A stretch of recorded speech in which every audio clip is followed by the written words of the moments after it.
to Super Duper Morning Show. We got a special guest joining us in the building. Gotta say good morning to none other than Mr. Claudius Boncapa, aka Tonja, number 2 on the candidate slate when it comes to the Nation Opportunity Wealth Party, the NOW party that will be contesting the upcoming snap elections on August 19th.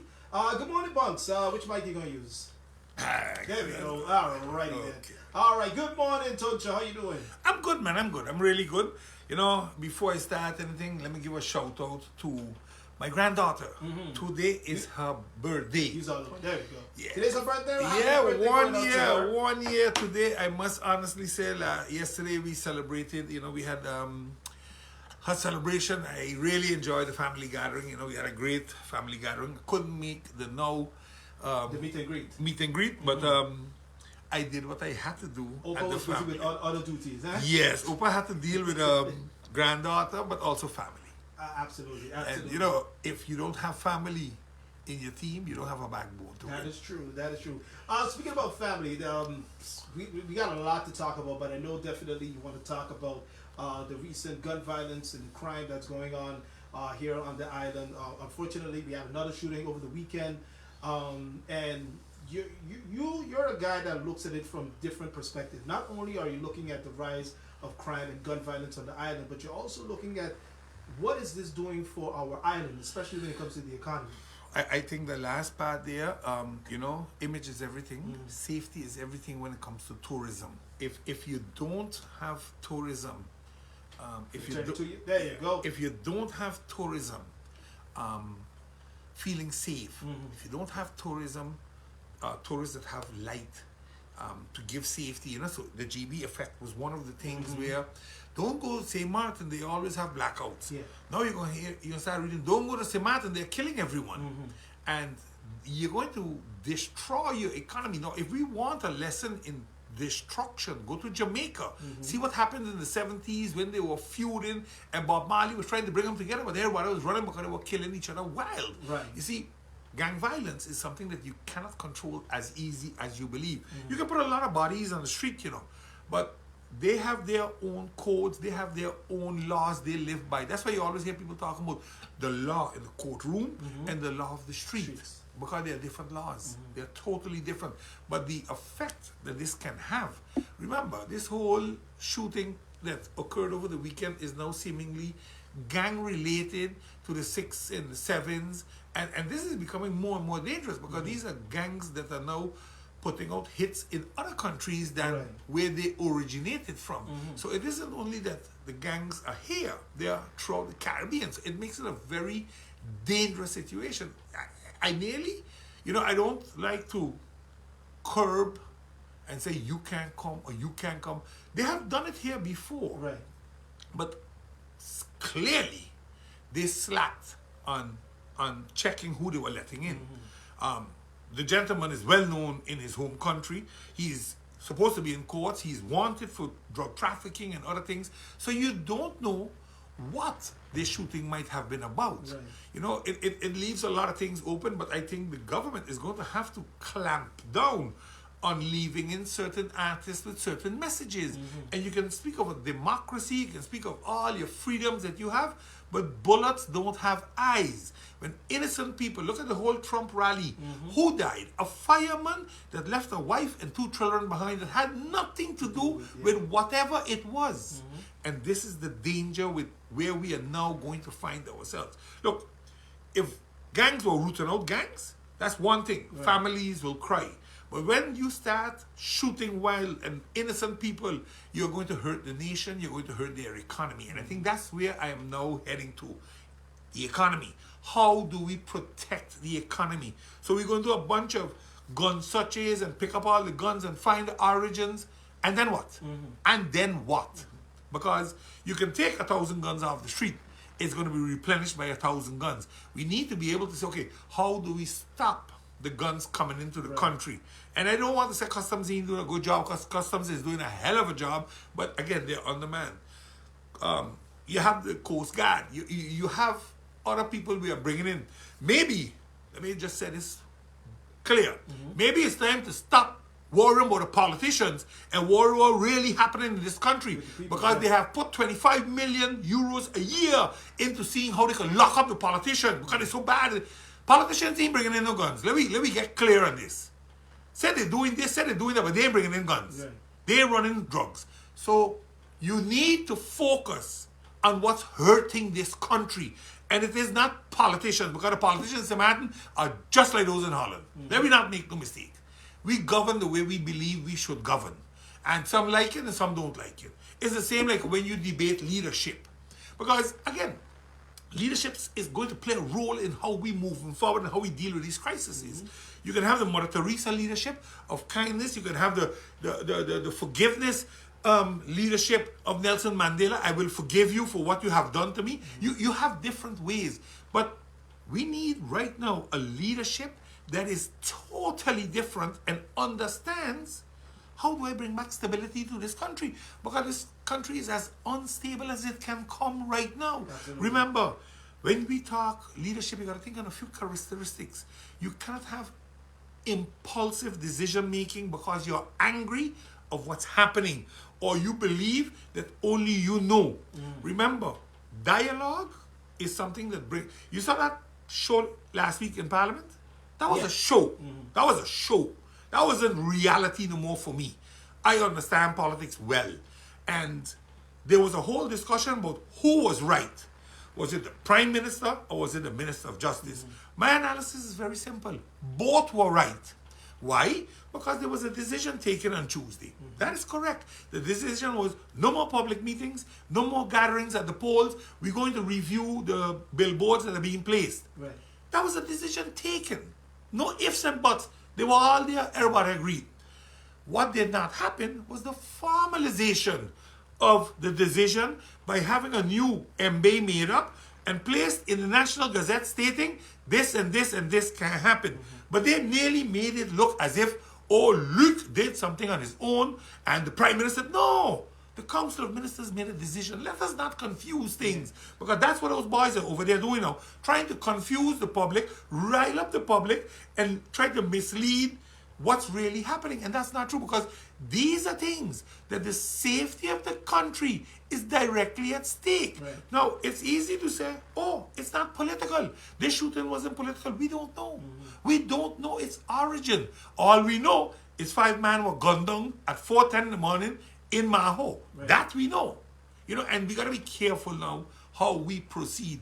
But like I said, we got to be careful. We got to evaluate every consequence of the decisions we take because there are a lot of different scenarios how to handle something. We got to put the pros and cons beside each other and say, okay, which risk is the most feasible to take? Because every decision you make carries a risk. Right. A pro and a con, and we got to weigh that off and say, okay, for the country, this is the best way to go. And at this point in time, there are 2 things that are very concerning. The safety of the population, 1, because bullets don't have eyes, and 2, the economy of this country. How do we protect that? School is starting in 12 days. What, we going to have shootouts by the schools? Right. I mean, we got to be cautious with what we're selling, what we are promoting. If we don't have public meetings, if we don't have gatherings, will I like that? No, I won't. Because I would like to go there and convince people. But you know what? Single-handedly, I can start calling people and say, listen, because of the situation, unfortunately, I can't come and touch your skin, but I can talk to you. I can try to sell myself to you. Talk shows should become the norm of day.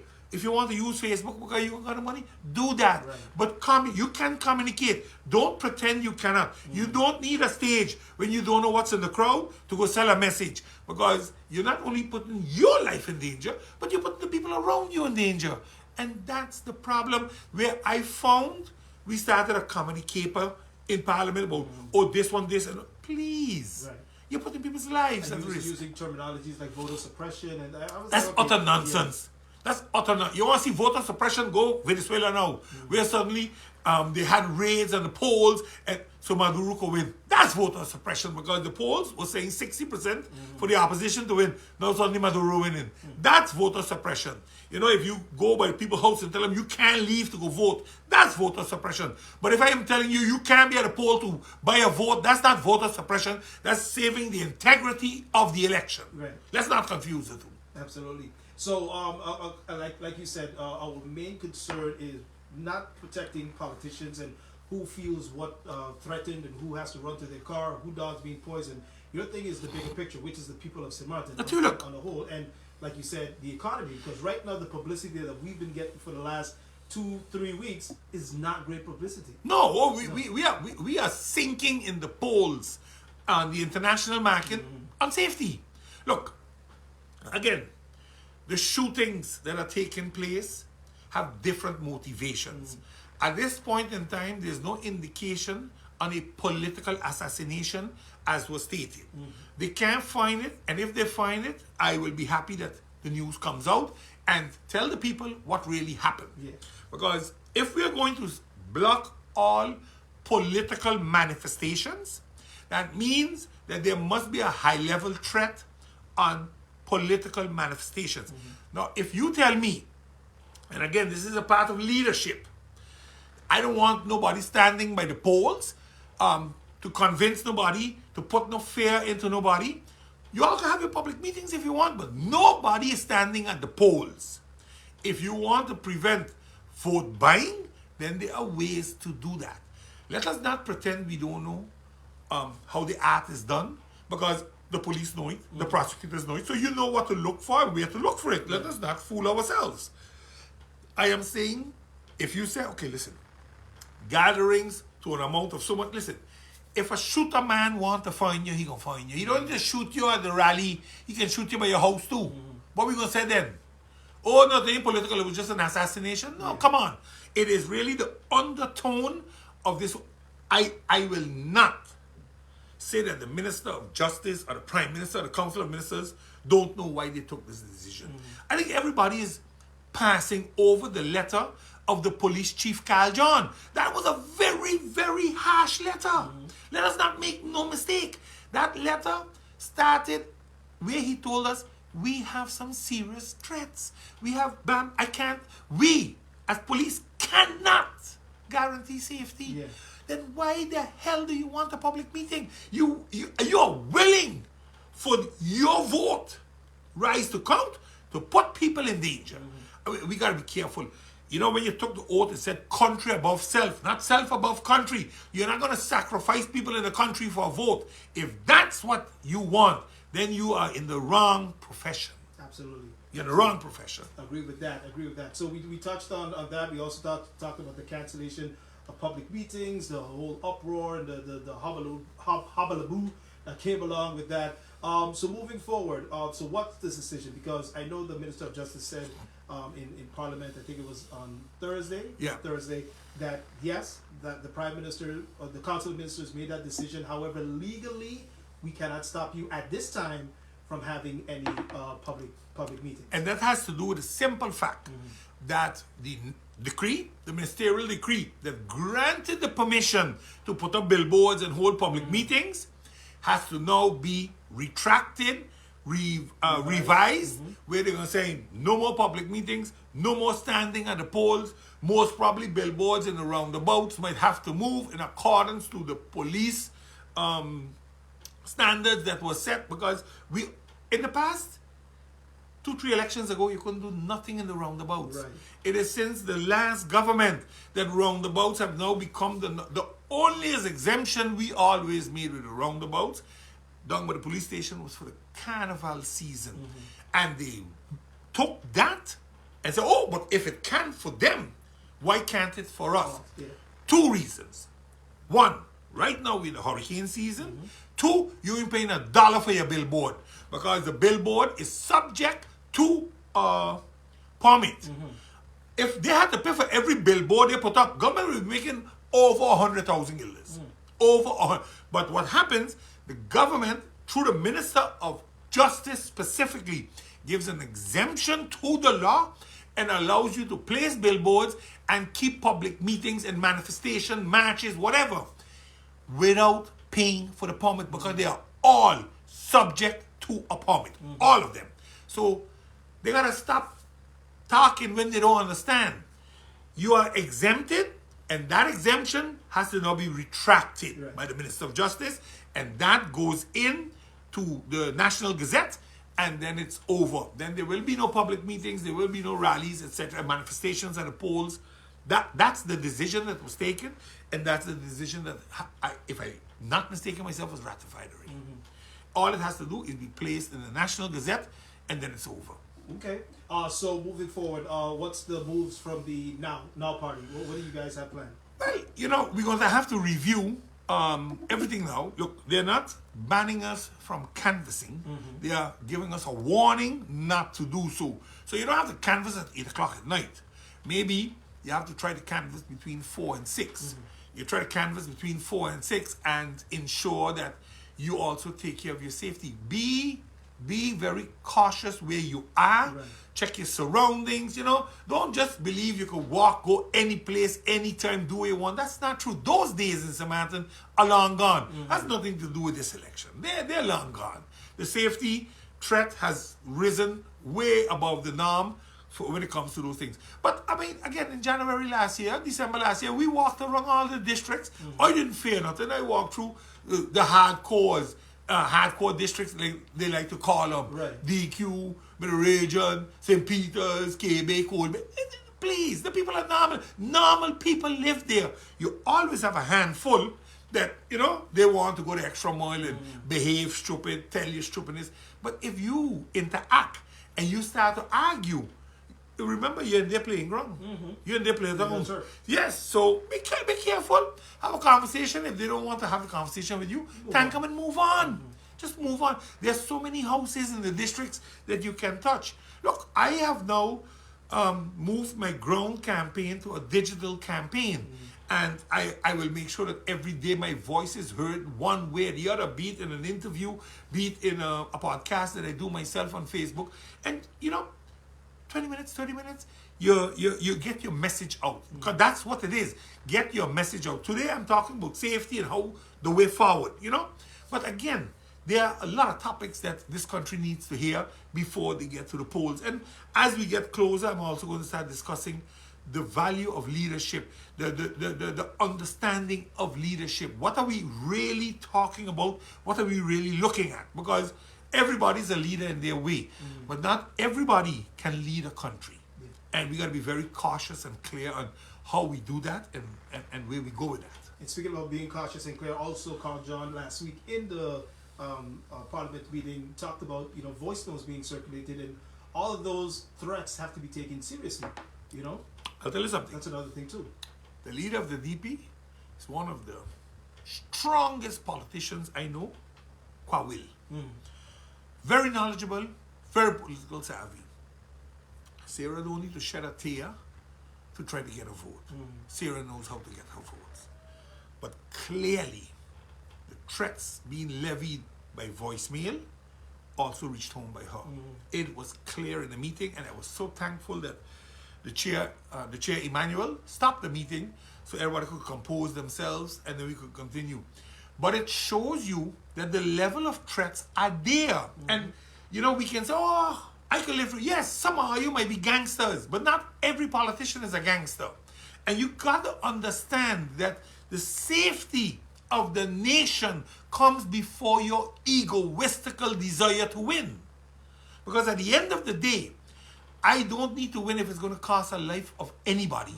A life is valued much more to me than having a seat in Parliament. Let me be very clear with that. Sure, I want to win. I'll do my best to win, but not at all costs. You don't govern at all costs.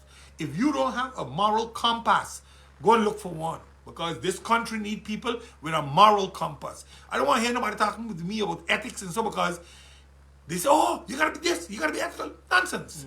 If it is the law, it's the law. If it's not the law, it's not the law. Let us not make laws. Because that's what we had in the last government here. We started making laws of who can become a minister and who can't become a minister. And then, instead of tackling that problem and taking it to courts and have a formal decision made, we heard, oh no, we are not going to appoint more ministers. It's not about appointing ministers. It's about making the road to the future clear. Can the governor tell somebody that is not, let's say, one of them is acquitted, or one is under investigation and one was convicted for pushing somebody. And you're telling them you can't become a minister because of the unwritten norms that for the past 14 years we have upheld. For the past 14 years, we have also upheld that nobody same-sex co-marriage. High Court said that's not true. Our laws are clear, very clear. Conviction or not, on the investigation or not, because you know what the problem is here, Super? If I want tomorrow to ensure, and now let me play devil's advocate, to ensure that Luke, Marinka, whoever, pick all the ministers, are going to file a complaint of whatever that I can substantiate some kind of way by the public prosecutor. All of them will be under investigation. So that means none of them can pass screening. Right. That is absurd. That's why in the Netherlands, where all these judges come from, they said two things: conviction or not, investigation or not, you can become a minister. Yeah, I was going to ask. I've heard, I don't know how true it is, that in the past, even though someone hasn't quote unquote passed screening, they were still able to become ministers. Again, it is the formateur's choice to do that. And the formateur, when Luc was formateur, he took everybody. He said all going, all 7 going, or all 9 going, because he had them in Holland too, the 2 in Holland. All 9 I am putting forward. The governor said, yeah, that's nice and well, but I don't agree with it. I'm signing them. At that moment, it was very clear that those 2 names had to go to Holland. This nonsense about I send them back to you and fix it the way I tell. No, you don't have a damn thing to tell me. I am the prime minister. I am giving you the LB. You don't want it? Send it to Holland. But he knew if he sent it to Holland, he'd have egg on his face. So what he does, they make some kind of agreement, and the prime minister holds on to the LBs. So you can't say the governor didn't send it, but he didn't have it. True. The prime minister have it. That is dangerous. That is not leadership, because the law of the land is clear. And if you are now a demissionaire government or not, it doesn't change the fact that those 2 LBs should have gone to Holland. At least we would have had a position. So when we go back now in September, October, we don't bounce up on that same stupidness. Because if I was if I was leadership, and if I was the leadership of PFP, guess which 2 ministers coming back? And I bring back both of them. Right. And now tell me you're going to appoint them again. Because this time we're going to Holland though. This time we're going to see who the strongest backbone be. Because he doesn't have a lot to stand on. And Holland will not entertain this nonsense. Listen, Holland is cold. Cold, very cold when it comes to the law. The law is the law. We can't need that omheen spelen like the Dutchman would It's say. black and white for that. Exactly. Our law clearly doesn't state if you have a conviction or if you are on an investigation that you cannot become a minister. This is what the governors love to do. Yeah. But you don't make laws, you execute the law. The onlyest time the governor has a certain strength is if the LB is in contradiction to, for example, the well-being of the country. But if somebody is elected as a senator, that means the country wants him. And why are you now telling them as a minister, no, you can't come because for whatever reason? It doesn't jive. And we got to be careful with that. Leadership, and many leaders have failed in the past with this. Many prime ministers have given in to the former governor not to put a candidate up front. I think Minister Otley had to sit out a year because for a year they were investigating him, and then it's okay, we're gonna go ahead now. Right. That shows you that justice determines who's your government. So there is no trias politicas in this country. We blab about it, but it ain't real. It ain't real. And one of the ways that we had agreed to ensure that justice could not interfere would be convictions or investigations are not relevant to somebody being in government. They're not relevant. That's why it's not in our constitution. But we still come with unwritten norms. It is ridiculous. Yeah, absolutely. So definitely something that we need to look into this upcoming election. I'm sure. And elections Yes. after that as well. Let's look. I think the law has to be clear. Make a screening law and say what's allowed and what's not allowed. We talk about electoral reform, put it in there. Put it in there that's one of the first things you want to do and move forward with it. Because the way we are doing it now, Super, is not the way it should be. I don't believe it's a democratic process, because if you can circumvent what your constitution says for you to become a minister, and you have no other legal basis to tell them no, then you can't come and start talking about unwritten norms and this, and it was habit. No. Habit don't make something law. Two wrongs don't make a right. We got to remember these things. We talk about integrity, we talk about leadership, we talk about this, but then do it the right way. Then do it and I think this Prime Minister missed a great opportunity to set a wrong and make it a right by having a decision by the Council of State of the Netherlands taken on, can somebody on the investigation or with a conviction be denied to become a minister when our constitution doesn't say so? Then tell me my constitution ain't no good, the one that you approved in 2010 as the Netherlands. All right. Claudia Smith-Kappa, candidate number 2 on the Nation Opportunity Wealth Party, NOW Party, contesting the upcoming snap elections August 19th. I know you're going to be back again next week, Monday. Definitely. So every Monday until elections. I'm not sure if you're going to be here election day itself. No, we're not allowed. you're We're not. not allowed. But he will be here every Monday leading up to that, 9:15. So you can always check him out here. He's also with Lady Grace also on Wednesdays. Yes. So you can check him out. And he also does his own podcast. He has different episodes. I saw something that you're doing now. You're breaking down different topics as well. Yes. Making it a little Real, more digestible for people too. Yeah. it's a strategy that we were taught. They said, listen, young people, they don't want to hear half an hour talk.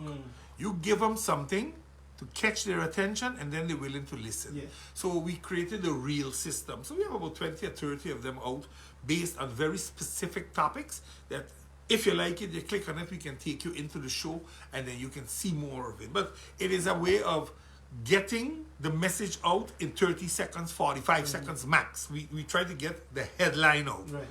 Be it national heritage, be it education, be it taxing seniors, whatever. We do that. But, before I go, Super, I want to seriously implore the people of St. Martin. Violence has never been an answer to solving a problem. Violence occurs in wars. In war zones, a lot of innocent people die, and we call them casualties of war. But there should be no unnecessary casualty in the world. St. Martin has never been a violent place. Sure, when I was growing up, we used to have a lot of fist fights. We dust off, we pants, and we go home afterwards, and tomorrow we friends again, and we play marbles again. Today, they are not fighting with their hands, they are shooting. You can't pull back a bullet. Once that bullet does its damage, the damage is done forever. Lives of young people are being taken, even older people are being taken, be it in the way we drive on the road, be it on the way we settle arguments. I think school is opening on the 12th of August, I believe, and I ask everyone, please, let us start this school year with a different moral, a different compass, a compass of safety. People have a right, youngsters have a right to go to school and learn instead of going to school and have to look over their back when they're going to get jumped next. These are serious problems we have to deal with, Super, and I hope that the public of St. Martin understands. Not everything is good because it's on social media. We see social media and we live that as the new life. That is not your life. Your parents might have made mistakes in your upbringing, but I am sure they had a moral compass when they were growing up too. Ask them for it, because some of us really need it. Prayer is another way to go. If you can't find yourself in life, find somebody that can help you in the church. Find somebody that can help you in the mental health department, because sometimes you're so stressed that you don't think rational anymore. Everything is emotional, and emotions means violence in a simple term. So please, let us make St. Martin good again. I ain't going to use no from things, but let's get Samaritan good again. Let's make it a friendly island once again. Absolutely. Thank you very much for that message, because I know a lot of people right now, they're on edge, especially when it comes to even just going to the grocery store. Right now, the feeling that you get in the air is very tense. Yes, You know? yes. I walk around all over, sometimes with my t-shirt, sometimes without my t-shirt, but people know my face. So they come to me and they look up to me as somebody with experience in life and somebody that is not afraid to tell the truth. Tell it the way it is. I always tell people, I cannot give you maybe the answer you're looking for, but I will give you the answer that in my opinion is the truth. And I try to be as reasonable with, and that's why I don't accuse easily, I don't mention names easily, because I always say, get all the facts before you pull that trigger. Because once you start to fire shots, you do it too fast, you don't have all the information, you destroy good relationships you had with people, friends, even within your household. You accuse your son of A, B, C, D, and then it turns out not to have been your son, but it was the neighbor's son, and you destroyed a good rapport you had with your son. So, I always say, blaming is easy. Blaming is easy because it's the easy way out. But maybe finding the truth and solving the problem, if there is a problem, is the harder way. Sometimes we got to take the harder way to get other things. And also admitting when you're wrong too as well. That's something, accountability, definitely we Listen, have an issue. I have always told people, if you are afraid to say, sorry, I made a mistake, this is not your game. Yeah. In politics, you must be able to say, I am sorry, I made a mistake. I have made mistakes in life. I have publicly debated them and discussed them, because for me, it was a learning trajectory. I have learned from my mistakes. I was fortunate to find God in my life in a time that I needed to find God. And from there, with the help of my family, I have been able to help a lot of people that I see in very awkward positions, and I tell them, that's not the way out. But I can help you maybe with this, or I can help you maybe with this, because I've been there, I've seen it happen. And sometimes we feel ashamed to talk about it. I don't feel ashamed to talk about things that I went through. Why? Because I know if I can help one person, that is one person less that we have to look back for again. Absolutely. Thank you once again, Bunks, for joining us today. Keep up the great work and much success on the Cafe Trail. Before you Thank leave, you very much. One more question. Question of the day. It's karaoke night. What is your go-to song to sing? I did it my way. I did it my way. There you go. Ladies and gentlemen, I want to say keep with the attitude. Birthdays coming up next. Take care.